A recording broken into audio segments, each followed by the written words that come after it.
Okay, Nicolas Moll, thank you very much for talking to us. You've written an article about memory of positive figures during the Bosnian War.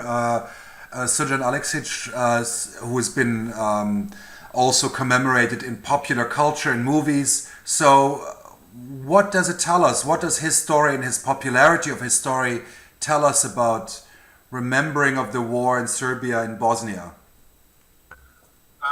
Well, actually, what is interesting with the case of Srđan Aleksić, that it's for the moment the only rescuer figure which has really gained this popularity.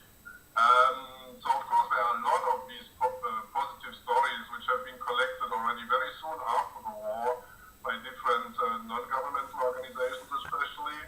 But the only one which really became known and really very positively connotated is this Srđan Aleksić story. Not immediately, but after a certain time. And so that's of course important also for the question, what does it mean for the culture and remembrance in general? Because then the question is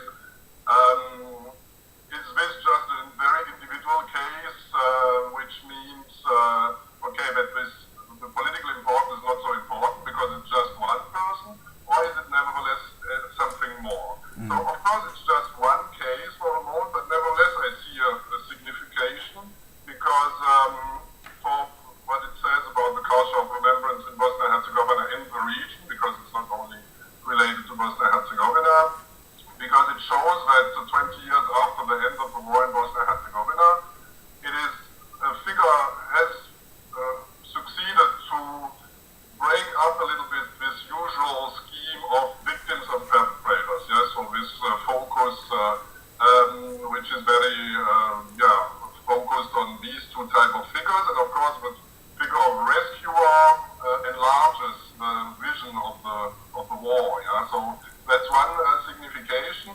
And another thing which I think is also important related to Srđan Aleksić is that actually through the interest of Srđan Aleksić, it has stimulated to look for other Srđan Aleksićs. So it became really a sort of, now you find it also in articles, to talk about other figures and to where he said this is another Srđan Aleksić. So actually it triggered also, not as a massive phenomenon, but nevertheless it triggered also the interest more publicly to look for other positive stories and rescue figures.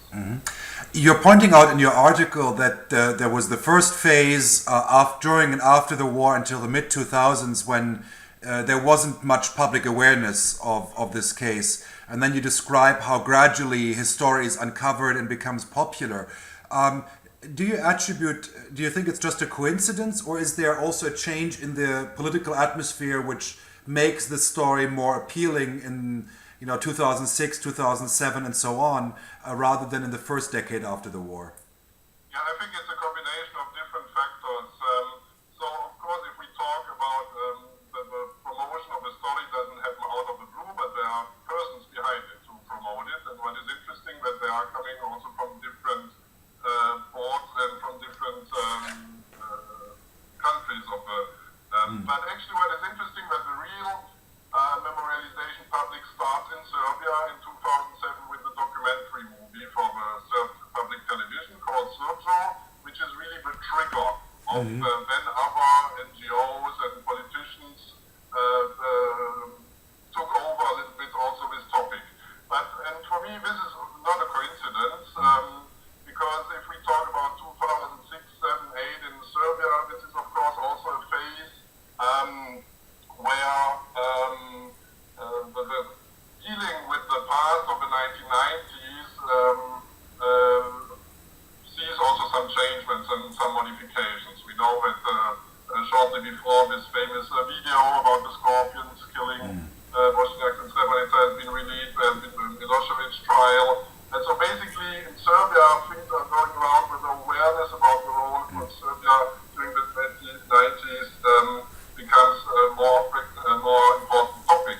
And in this case it's interesting, I think, to see that of course also the need to look for some more positive examples for the times also becomes stronger. Yeah? So actually we are not in a phase of total denial anymore, so the question of what did Serbia do becomes more a topic, but in the same time, it is of course associated with crimes, with very negative things. So in the same time, the need, to look for something positive from this time becomes more important. And actually, I spoke also with the persons who made this documentary, and she also said she thinks that one of the explanations for the success of this documentary film and then the story also is that people wanted some positive stories about war. And of course, then it becomes also problematic because you can, of course, say it's a sort of, it can go in the direction, let's not talk about the problematic things as we have a positive picture, a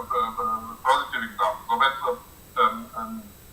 and then for other countries, I think also there come other things. So for in Bosnia-Herzegovina, I think there's this very strong need from different NGOs to find examples which break up these nationalist borders, and so to find an example or to promote an example of a Serb who helped the Bosniak, of course, helps also some messages for reconciliation. So I see we have to differentiate, relate to the different countries, what were different functions in order to promote the story.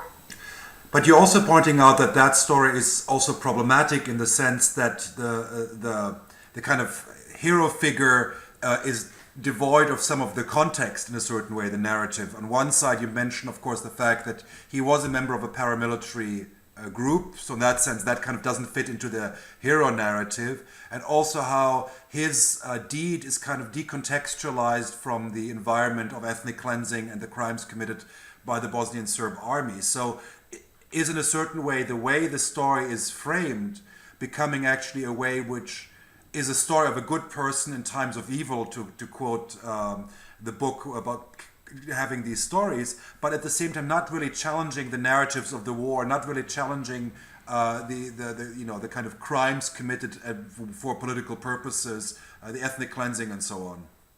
Yes, I think actually this was the fact to explain the success of these hero stories, and this is not only the case for Srđan Aleksić. I think that's often, of course, if we analyze why are certain hero figures becoming successful, is going with some mechanisms also. Yes, decontextualization. The story has to be simplified as most as possible, and we find these elements also for Srđan Aleksić, and which means that some aspects which don't fit in this frame are not very often talked about, or not at all talked about. So one example is that it's often said that Srđan Aleksić was a soldier of the army of Republika Srpska, which actually he was not in 1992 and 1993.